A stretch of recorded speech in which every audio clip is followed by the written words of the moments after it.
A realização dessa dimensão eterna, a nossa verdadeira natureza, é o outro lado da compaixão. Em um nível mais profundo, podemos reconhecer agora não só a nossa própria imortalidade, mas também a de todas as outras criaturas. No nível da forma, partilhamos a mortalidade e a precariedade da existência. No nível do ser, partilhamos a vida eterna e radiante. Esses são dois aspectos da compaixão. Na compaixão, os sentimentos de tristeza e de alegria, aparentemente opostos, se fundem em um só e se transformam em uma profunda paz interior. Isso é a paz de Deus. É um dos mais nobres sentimentos de que os homens são capazes e possuem um grande poder de cura e transformação. Mas a verdadeira compaixão, como acabei de descrever, ainda é rara. Ter uma profunda empatia pelo sofrimento de um outro ser exige um alto nível de consciência, mas representa apenas um lado da compaixão. Não é completo. A verdadeira compaixão vai além da empatia ou da simpatia. Não acontece até que a tristeza se misture com a alegria. A alegria do ser além da forma, a alegria da vida eterna. O corpo não morre porque acreditamos na morte. O corpo existe, ou assim parece, porque acreditamos na morte. O corpo e a morte são partes da mesma ilusão, criada pelo modo egóico de consciência, que não tem percepção da fonte da vida e vê a si mesmo como uma coisa separada e sob constante ameaça. Assim ele cria a ilusão de que somos um corpo, um veículo físico e sólido, que está sob uma constante ameaça. A ilusão está em percebermos a nós mesmos como um corpo vulnerável que nasce e pouco depois morre. Corpo e morte, uma ilusão. Um não existe sem o outro. Queremos manter um lado da ilusão e nos livrarmos do outro, mas isso é impossível. Entretanto, você não pode escapar do corpo e nem tem que fazer isso. O corpo é uma percepção incrivelmente distorcida da nossa verdadeira natureza.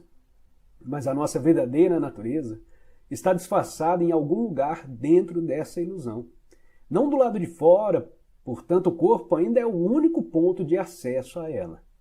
Se você vê um anjo, mas o confunde com uma estátua de pedra, tudo o que você precisa fazer é adaptar a sua visão e olhar mais de perto para a estátua de pedra e não olhar para outro lado.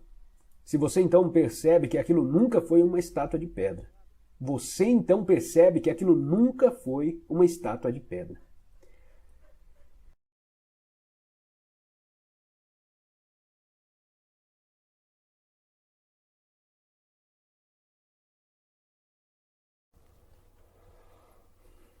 As pessoas pensam que existem muitos momentos, a cada hora, a cada dia, porque o que acontece muda constantemente.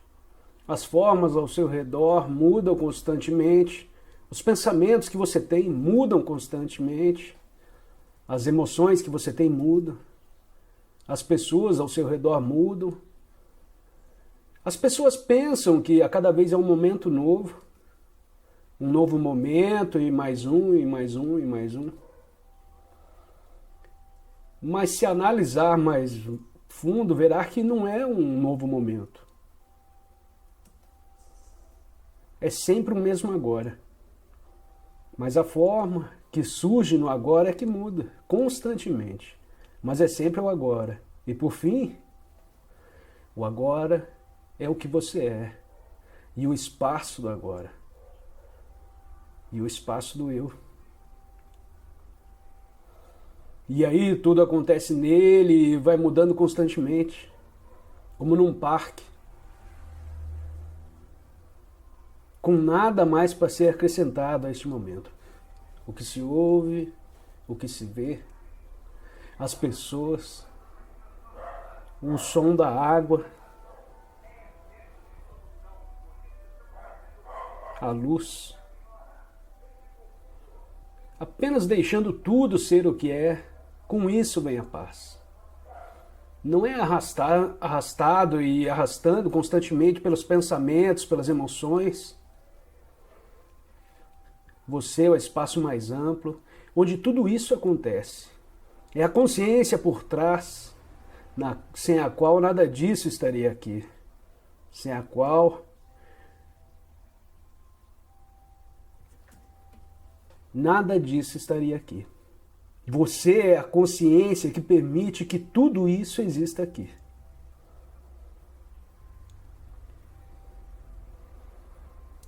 Já reparou que, alguns instantes, você estava em um estado de presença e alerta, mas logo vem outro pensamento e faz uma pergunta? Porque o pensamento não consegue tolerar o estado de presença. Você não precisa ser dominado pelos pensamentos, porque o pensamento pode obscurecer a existência da vida neste momento. É um hábito arraigado, o de ser inteiramente edificado pelo pensar. É a condição humana. O que poderia ser descrito como perdido em pensamentos, porque até agora a evolução foi inconsciente, foi automática. Mas agora a evolução é constantemente escolhida por uma espécie. E isso é uma coisa revolucionária. E você faz parte disso.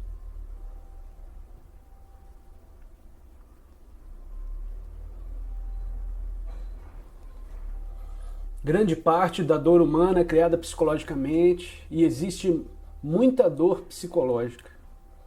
E isso é chamado de sofrimento. Quando o sofrimento deixar de existir, o homem poderá viver sem o sofrimento. É uma possibilidade. Talvez ainda reste alguma dor física, talvez as pessoas tenham dor de dente ou alguma dor no corpo de tempos em tempos. Mas o sofrimento é outro nível que está por cima da dor. O sofrimento implica uma história de um pequeno eu que está infeliz. Uma entidade mentalmente criada. Um pequeno eu. Que tem uma história triste como uma própria identidade. E ela é o que te reforça. E isso realmente gera muito sofrimento.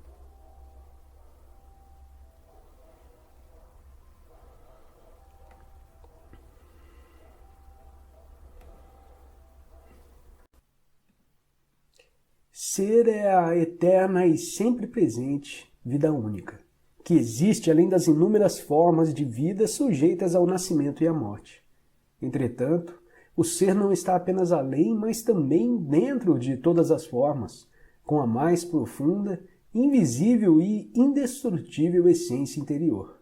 Isso significa que ele está ao seu alcance agora, sob a forma de um eu interior, mais profundo, que é a verdadeira natureza dentro de você. Mas não procure apreendê-lo com a mente. Não tente entendê-lo. Só é possível conhecê-lo quando a mente está serena. Se estiver alerta, com toda a sua atenção voltada para o agora, você até poderá sentir o ser, mas jamais conseguirá compreendê-lo mentalmente. Recuperar a consciência do ser e submeter-se a esse estado de percepção dos sentidos é o que se chama iluminação. A palavra Deus tornou-se vazia de significado ao longo de milhares de anos de utilização imprópria. Emprego-a ocasionalmente, mas com moderação. Considero imprópria a utilização por pessoas que jamais tiveram a menor ideia do reino do sagrado, da infinita imensidão contida nesta palavra, mas que a usam com grande convicção, como se soubessem do que estão falando. Existem ainda aqueles que questionam o termo como se soubessem o que estão discutindo. Esse uso indevido dá origem a crenças, afirmações e delírios absurdos, tais como o meu ou o nosso Deus é o único Deus verdadeiro, o seu Deus é falso. Ou a famosa frase de Nietzsche, Deus está morto. A palavra Deus se tornou um conceito fechado. Quando pronunciamos, criamos uma imagem mental. Talvez não mais a de um velhinho de barba branca, mas ainda uma representação mental de alguém ou de algo externo a nós. E quase inevitavelmente, alguém ou alguma coisa do sexo masculino.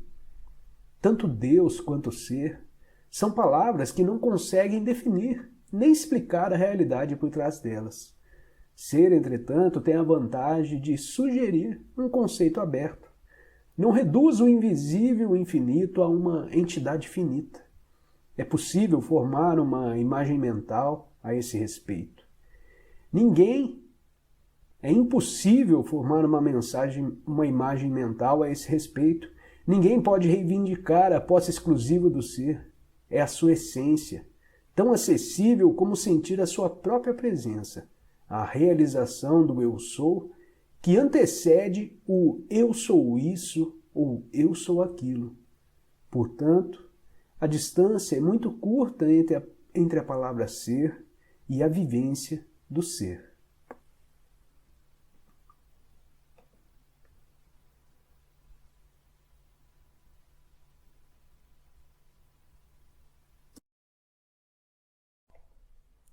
Toda resistência interior é vivenciada como uma negatividade. Toda negatividade é uma resistência.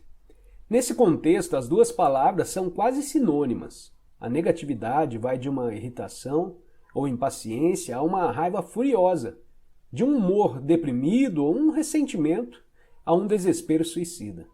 Às vezes, a resistência faz disparar o sofrimento emocional, caso em que mesmo uma situação banal pode produzir uma negatividade intensa como a raiva, a depressão ou um profundo pesar. O ego acredita que através da negatividade pode manipular a realidade e conseguir o que deseja. Acredita que através dela pode atrair uma circunstância desejável ou dissolver uma indesejável. O livro Um Curso em Milagres destaca corretamente isso ao afirmar que sempre que estamos infelizes, acreditamos inconscientemente que a infelicidade compra para nós o que queremos. Se você, a mente, não acreditou que a infelicidade funciona, por que a criaria? O fato é que essa negatividade não funciona. Em vez de atrair uma circunstância desejável, ela a interrompe ao nascer. Em vez de desfazer uma circunstância indesejável, ela a mantém no lugar. Sua única utilidade é que ela fortalece o ego e essa é a razão pela qual ele a adora. Uma vez que você tenha se identificado com alguma forma de negatividade, não vai querer que ela desapareça. E em um nível inconsciente mais profundo, não vai desejar uma mudança positiva. Ela iria ameaçar a sua identidade como uma pessoa depressiva, zangada ou difícil de lidar. Você então passa a ignorar, negar ou sabotar aquilo que é positivo em sua vida. É um fenômeno comum e também doentio. A negatividade é completamente antinatural. É um poluente psíquico e existe um vínculo profundo entre o envenenamento e a destruição da natureza e a grande negatividade que vem sendo acumulada na psique coletiva humana.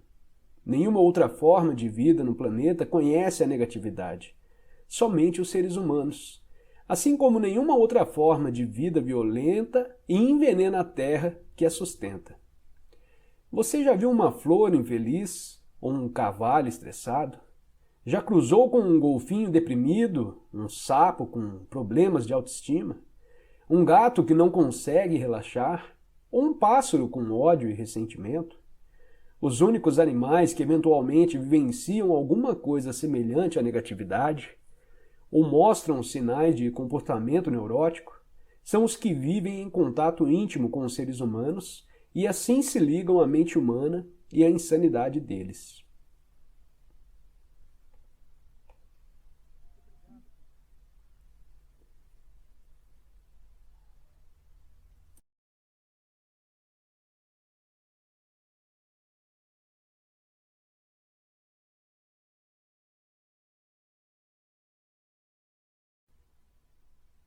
O corpo pode se tornar um ponto de acesso para o domínio do ser. Vamos nos deter mais profundamente nisso agora. Água? O que você quer dizer com isso? Não estou entendendo nada. É o que um peixe diria se tivesse uma mente humana. Por favor, pare de tentar entender o ser. Você já teve lampejos significativos do ser, mas a mente vai sempre tentar espremê-lo dentro de uma caixa e colocar-lhe um rótulo. Isso não dá certo. O ser não pode se tornar um objeto de conhecimento. No ser, o sujeito e o objeto formam uma coisa só. O ser pode ser sentido como o eternamente presente eu sou, que está além do nome e da forma. Sentir e, em consequência, saber que você é e permanecer nesse estado profundamente enraizado é o que se chama iluminação. É a verdade que Jesus diz que nos libertará. E essa verdade nos libertará da ilusão de que não somos nada mais do que o nosso corpo e a nossa mente. Essa ilusão do eu interior, nas palavras de Buda, que está o erro central. Libertará dos inúmeros disfarces do medo, que é uma consequência inevitável dessa ilusão. O medo que não vai parar de nos torturar enquanto continuarmos extraindo o sentido do eu interior, exclusivamente dessa forma efêmera e vulnerável. E libertará do pecado, esse sofrimento que inconscientemente infligimos a nós mesmos e aos outros, enquanto a ilusão governar aquilo que pensamos, dizemos e fazemos. Não gosto da palavra pecado. Posso entender isso durante muitos séculos. Foram se acumulando interpretações erradas em torno de palavras como pecado, devido à ignorância, à incompreensão ou a um desejo de controle. Embora todas contenham um fundo de verdade, se você não for capaz de olhar para além de tais interpretações e por isso não reconhecer a realidade para a qual a palavra aponta, então não a use. Não se prenda às palavras. Uma palavra nada mais é do que um meio para atingir um fim. É uma abstração, tal qual um letreiro em forma de seta em um poste. Uma palavra aponta para além dela mesma. A palavra mel não é mel. Você pode estudar e falar a respeito do mel pelo tempo que quiser, mas não vai saber o que é enquanto não prová-lo. Depois de provar, a palavra perde a importância e não ficamos mais presos a ela. De forma semelhante, podemos falar ou pensar sobre Deus, sem parar pelo resto da vida. Mas será que isso significa que conhecemos ou que tivemos uma rápida visão da realidade para a qual a palavra aponta? Ela não passa de um apego obsessivo a um letreiro no poste, um ídolo mental. O contrário também acontece. Se por alguma razão não gostamos da palavra mel, pode ser que jamais o experimentemos. Se você tem uma forte aversão à palavra Deus, o que é uma forma negativa de apego, pode estar negando não só a palavra, como também a realidade para a qual ela aponta. Você estará se privando da possibilidade de vivenciar essa realidade. Tudo isso tem, naturalmente, uma relação direta com o fato de estarmos identificados com as nossas mentes. Portanto, se uma palavra não significa mais nada para você, jogue-a fora e use outra que signifique. Se você não gosta da palavra pecado, chame-a então de inconsciência ou insanidade. Essa atitude talvez lhe aproxime mais da verdade, a realidade que está além da palavra, do que um longo uso equivocado da palavra pecado, deixando pouco espaço para a culpa.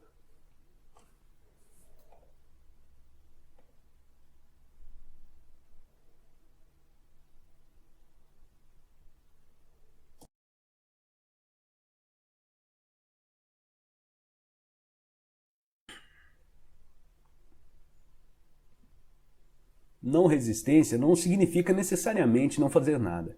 Significa que qualquer fazer se torna não reação. Lembre-se da profunda sabedoria implícita na prática das artes marciais orientais. Não ofereça resistência à força opositora. Submeta-se para superá-la. Tendo estabelecido isso, não fazer nada, quando estamos em um estado de intensa presença, é um poderoso transformador e curador de situações e de pessoas. No taoísmo, existe a expressão Wu Wei, que é comumente traduzida por atividade sem ação, ou sentar-se silenciosamente sem fazer nada. Na antiga China, isso era considerado como uma das mais elevadas conquistas ou virtudes. É radicalmente diferente da inatividade no estado comum da consciência, ou melhor, da inconsciência, que tem raízes no medo, na indolência ou na indecisão. O verdadeiro fazer nada implica uma não resistência interior e um intenso estado de alerta. Por outro lado, caso haja necessidade de ação, você não vai mais reagir a partir da sua mente condicionada, mas vai responder a uma situação com a sua presença consciente. Nesse estado, a mente é livre de conceitos, incluindo o conceito da não violência. Então, quem pode prever o que você vai fazer? O ego acredita que a nossa força reside em nossa resistência, quando na verdade a resistência nos separa do ser. O único lugar de força verdadeira, a resistência é a fraqueza e o medo disfarçados de força. O que o ego vê como fraqueza é o ser em sua pureza, inocência e poder. O que ele vê como força é fraqueza. Assim, o ego existe no modo contínuo de resistência e desempenha papéis falsos para encobrir a fraqueza, que na verdade é o nosso poder. Até que haja entrega, a representação inconsciente de determinados papéis se constitui em grande parte da interação humana. Na entrega, não mais precisamos das defesas do ego e das falsas máscaras. Passamos a ser muito simples, muito reais. Isso é perigoso, diz o ego. Você vai se machucar, vai ficar vulnerável. O ego não sabe, é claro, que somente quando deixamos de resistir, quando nos tornamos vulneráveis, é que podemos descobrir a nossa verdadeira e fundamental invulnerabilidade. Nessa questão de violência que eu posso compartilhar com vocês aqui, é um exemplo que o mundo inteiro conhece, né? Eu acho que é meio pesado de falar, principalmente na questão de violência, mas em questão de entrega, eu acho que não teve entrega maior, que seria o exemplo de Cristo, né? Às vezes a gente está numa... Eu acho que realmente é um exemplo honesto e real. Porque, vou te dar um exemplo, se você está numa discussão tal, e, sei lá, surge uma briga, o que for, você vai ser agredido, sei lá, não sei. Imagine a condição aí que você quiser. E você ser capaz de se entregar à situação, à condição. Você seria capaz, né, de se entregar, mas não aquela entrega falsa, uma entrega consciente, que você estaria ali só revidando para defender o seu ego, o seu orgulho, né? Porque, principalmente, se você é homem, né? Ao menos na minha época era assim, apanhou na rua, apanha em casa, vira homem, não sei o quê, homem não chore, homem bababá, homem bebê. Então a gente fica carregando essas coisas pro resto da vida. Então, se chegar numa condição de luta, por exemplo, e falar assim, ué, se eu revidar para esse cara aí, eu vou estar... Você tem que ser honesto. Se você tiver que revidar, revide, mas não espere os louros da vitória, né? Porque é exatamente isso que o ego quer. Se você revidar, esteja consciente que não é por reforçar essa identidade mental do ego aí. Esteja consciente que você revidou para salvar a sua experiência de vida, sei lá, alguma coisa assim. Para sobreviver mais um dia, sei lá. Mas eu acho que o maior exemplo realmente é Cristo, né? Se você botar as condições que ele passou, tudo que ele passou e a entrega que ele teve que fazer, eu acho que não há entrega maior do que isso. É um grande arquétipo, né? Se você levar Cristo como um arquétipo, meu pai, imagina o tanto de entrega, essas entregas que a gente tem que fazer em discussões, em briguinhas dentro de casa, porque esposa isso, porque filho aquilo, porque sogra aquele outro, e mãe e tal, e bebê. Essas entregas aí se tornam piadas, né? Se tornam muito mais fáceis de ser concluídas, né? Que possamos observar esse arquétipo de Cristo, esse exemplo de entrega e praticar um pouquinho mais de entrega na nossa vida. Valeu, um grande abraço a todos, até mais, tchau, tchau.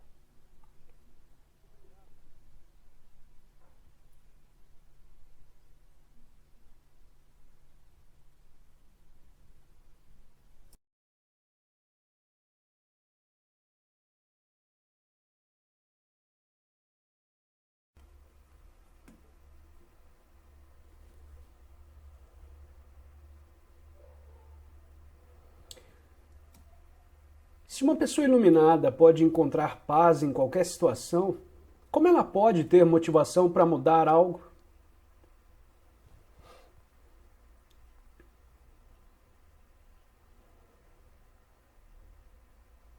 Porque ela melhoraria a sua situação de vida? Se você pode encontrar paz em qualquer situação através da redenção, como nós descobrimos na história de São Francis, ou até mesmo do lado de fora de um monastério, no frio, como é que você quer mudar sua situação de vida? Bom,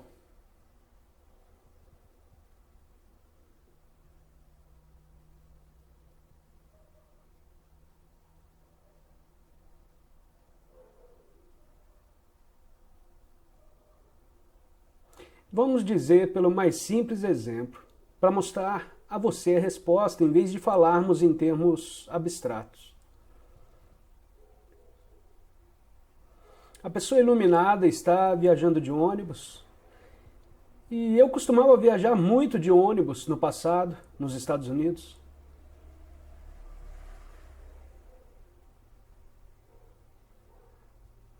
E você se pergunta sobre quem vai sentar ao seu lado na próxima parada. Poderia ser alguém agradável, poderia ser alguém bêbado ou alguém que fale continuamente. Então, a pessoa iluminada está sentada lá e alguém entra na próxima parada. E ela está falando e pega sua cerveja e está bebendo e vai ficando mais e mais bêbada e então começa a incomodar você. Tem um lugar logo ali e está livre. E a pessoa iluminada diz: eu sou iluminado, eu não vou ficar trocando de lugar. Pois qual seria a necessidade de mudar minha situação de vida? Eu já estou em paz. E isso é verdade lá no fundo, tem um pedaço, mas em outros níveis, algumas situações são mais preferíveis do que outras situações. E um assento pode ter mais preferência do que outro assento. E isso aconteceu uma vez ou duas e eu fiz isso. Troquei de assento no ônibus, e então eu me afastei de alguém que estava perto de mim. Mas se o ônibus está cheio, o que você faz? Você não pode trocar de assento, então você permanece em paz onde está, no lugar onde está, o que é perfeitamente possível. Então a mudança pode tomar lugar na superfície de sua vida, mas pode haver outro lugar que sua vida prefira.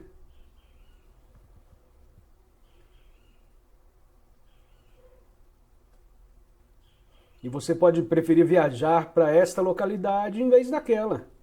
Está em todo o nível da sua vida. Existem ocasiões que fazemos certas escolhas. Se não houver escolhas, você está perfeitamente bem em não ter escolhas. A paz está lá de qualquer forma, mas em outros níveis, algumas coisas são mais prazerosas do que outras. E eu escolheria a mais prazerosa. Mas talvez o bilhete não seja tão prazeroso. Talvez seja esta toda a diferença. E talvez seja esta a diferença entre espiritualidade medieval e esta. Nenhuma é melhor do que a outra, é apenas diferente. Mas o que importa é que no centro a paz está lá.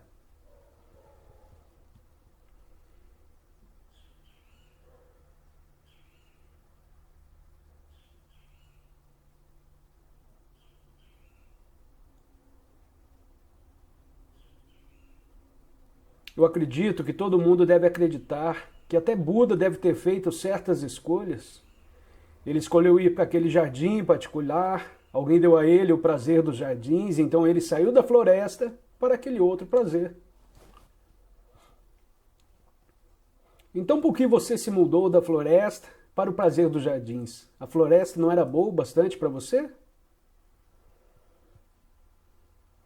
Ele disse: não, na superfície aquilo parecia fazer mais sentido, era mais adequado. E ele se mudou para lá, mesmo sabendo que ficaria igualmente feliz com sua vida na floresta. Então é muito simples. Você é perfeitamente capaz de ficar mudando sua situação de vida se a mudança te chamar. E por que não?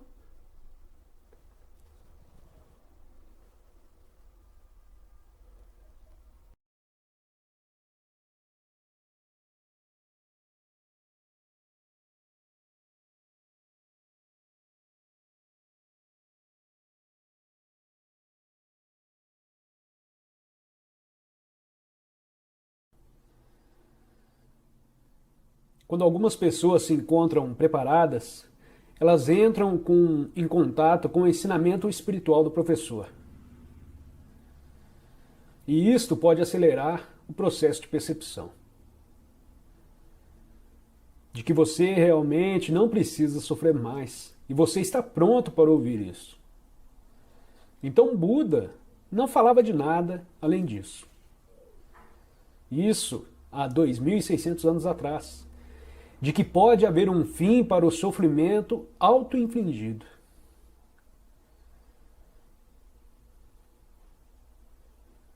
E quando você não mais inflige sofrimento a si mesmo, e lembre-se, são os pensamentos. Seus pensamentos fazem você sofrer mais do que qualquer coisa. Não é geralmente a situação. É a sua interpretação da situação, de quão terrível ela é. E quando você percebe isso, então você vê que há outra maneira de viver, na qual você não mais confronta aquilo que é. E esse é o fim do sofrimento auto-infligido. Se eu não mais causo sofrimento a mim mesmo, eu não causo mais sofrimento nos outros. Porque os dois caminham juntos.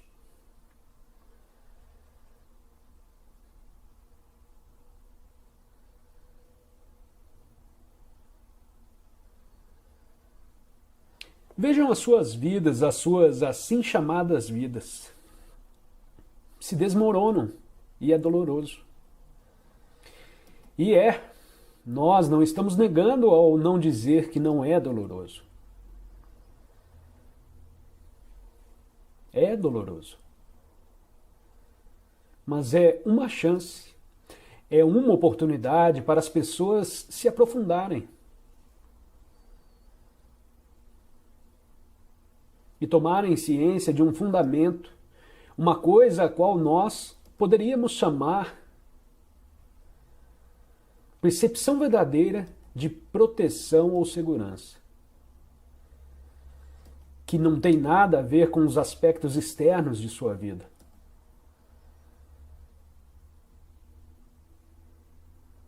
E parece que é necessário para muitas pessoas vivenciarem adversidades na forma de perda. Para serem levadas até lá, voluntariamente elas não vão para lá. E nem todo mundo que vivencia adversidades chega até lá. Algumas são presas pelo movimento de reação e tornam-se profundamente raivosas ou dizem que isso não é justo.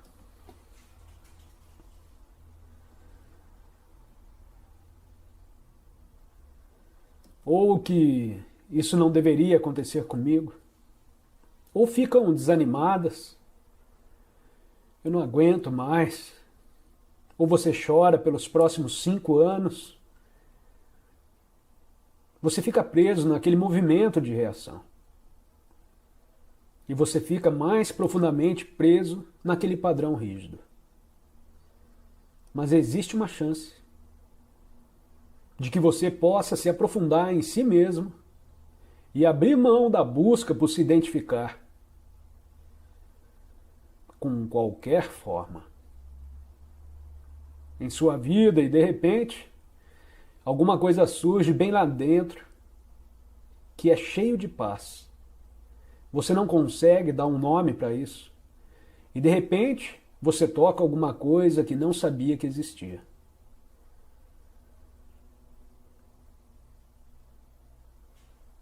Em você. Algumas vezes eu chamo isso de sem forma. Poderia chamar de espírito, porque o espírito é aquilo que não tem forma.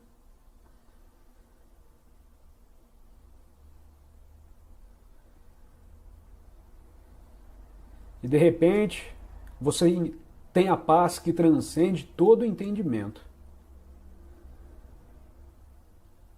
Porque você não pode explicar isso. Bom, eu estou tentando explicar isso, mas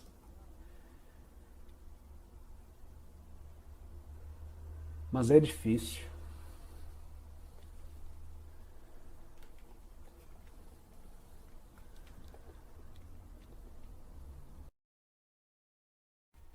Os pensamentos, a identificação com os pensamentos é o ego. Mas os pensamentos que aparecem na sua mente são ligados à mente coletiva da cultura onde você vive, da humanidade como um todo. Então eles não são seus pensamentos, por assim dizer, mas você adquire da coletividade, pelo menos a maioria deles. Então você se identifica com o que está pensando e essa identificação se torna o ego. O que significa que você acredita nos pensamentos que surgem e que você constrói o conceito de quem é a partir do que sua mente está dizendo para você sobre quem você é.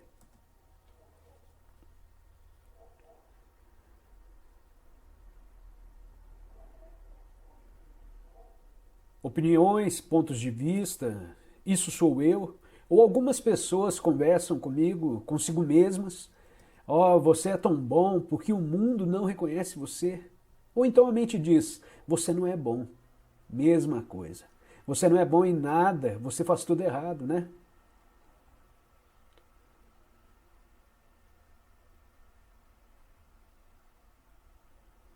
Então você acredita nisso e de repente você tem um baixo conceito de si mesmo. E por que você tem esse baixo conceito? Porque acredita nesses pensamentos. E por que você acredita nos seus pensamentos? E por que você está tendo esses pensamentos? Provavelmente você os pegou em algum lugar, talvez na sua infância, talvez sua mãe estava tão estressada que ela falou, você é mau.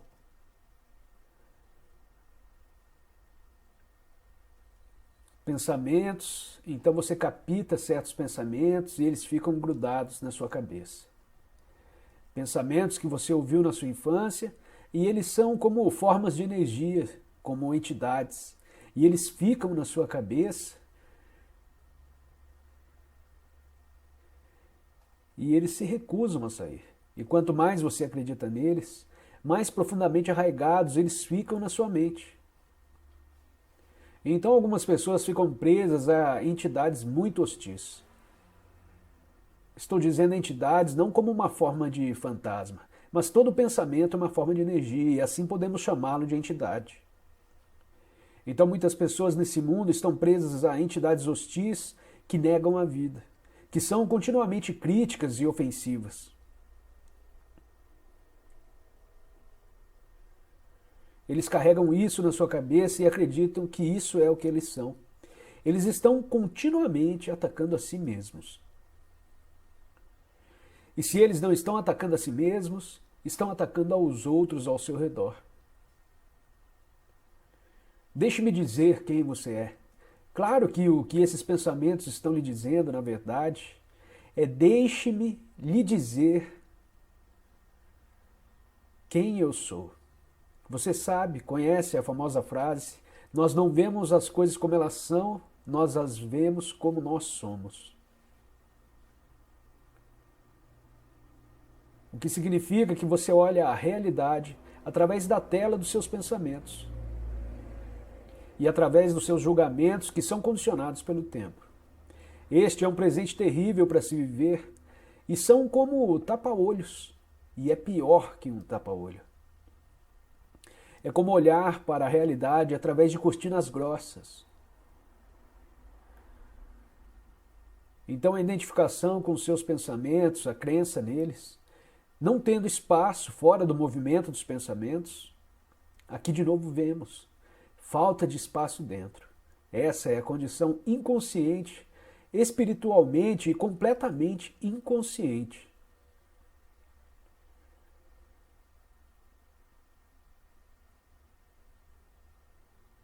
Então você se defronta com o fardo do ego, que você é o ego, que não é uma entidade diferente do pensamento. São pensamentos com os quais você se identificou. E o primeiro momento de liberdade surge quando você percebe que alguns pensamentos têm estado na sua cabeça por anos, talvez, e que eles são apenas pensamentos. E que você não é pensamento, você é consciência. Na vida de todo mundo, ou seja, no dia a dia, as coisas dão errado, você perde o ônibus, fica parado no trânsito. As coisas dão errado. Ou você perde algum dinheiro. Tudo isso é normal. Mas se você tiver o seguinte pensamento: somente coisas ruins me acontecem.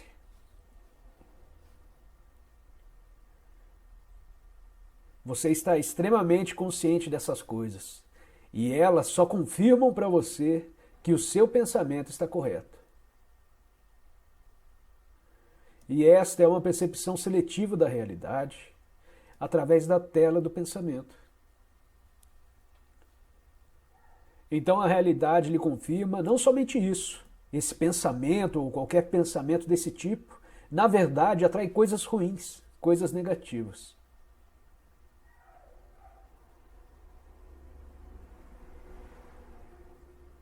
Então liberdade vem de se distanciar e encontrar primeiro um pouco de espaço dentro de você, a presença.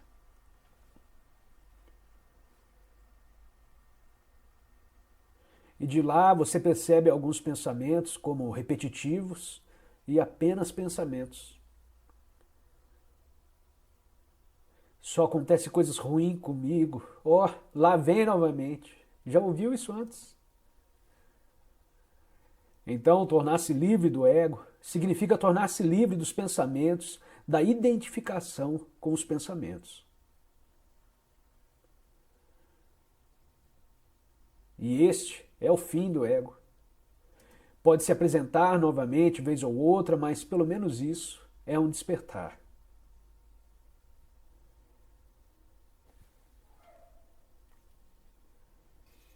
Obrigado por ter assistido a mais esse vídeo. Deixo o convite para você se inscrever no canal e compartilhar o conteúdo com quem você achar que precisa ouvir essa mensagem. Um grande abraço e até o próximo vídeo. Olá, seja bem-vindo a mais esse vídeo. Reserve um momento tranquilo em seu dia para que possa absorver melhor esse conteúdo. Aqui faremos leituras e comentários de textos dos mais diversos filósofos, pensadores e gurus que já passaram a sua mensagem.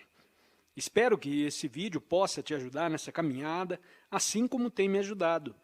E não se esqueça de deixar seu comentário ou reflexão e, claro, compartilhar o conteúdo com quem precisar.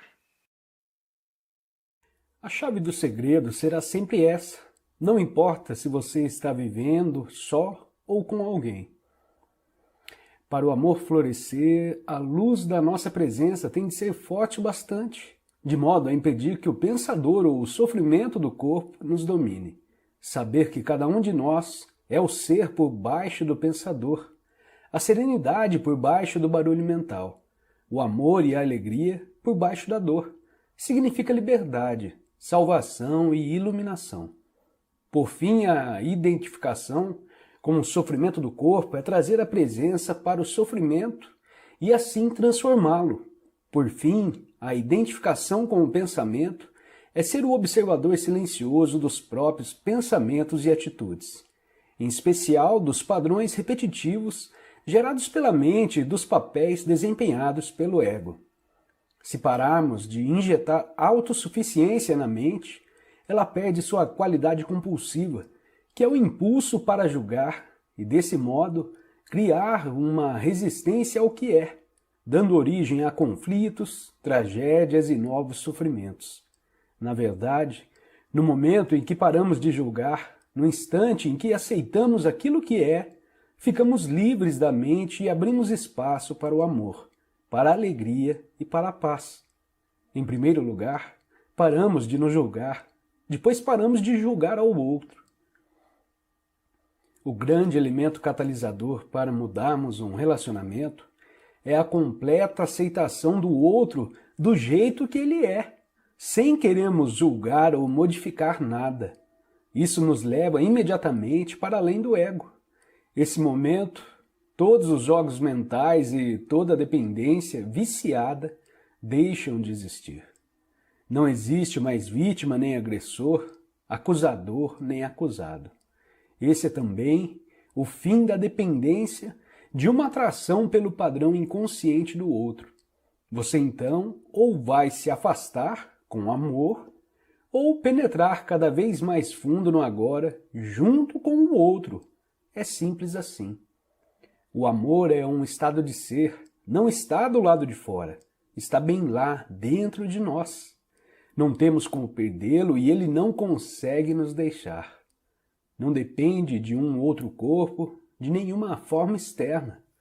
Na serenidade do estado de presença, podemos sentir a nossa própria realidade sem forma e sem tempo, que a vida não manifesta, que dá vitalidade à nossa forma física. Conseguimos, então, sentir essa mesma vida lá no fundo de outro ser humano, de cada criatura. Conseguimos enxergar além do véu opaco da forma e da desunião. Essa é a realização da unidade, isso é o amor. O que é Deus? A eterna vida única debaixo de todas as formas de vida. E o que é o amor? Sentir profundamente a presença dessa vida única em nós e dentro de todas as criaturas. Portanto, todo amor é o amor de Deus. O amor não é seletivo, assim como a luz do sol não é seletiva.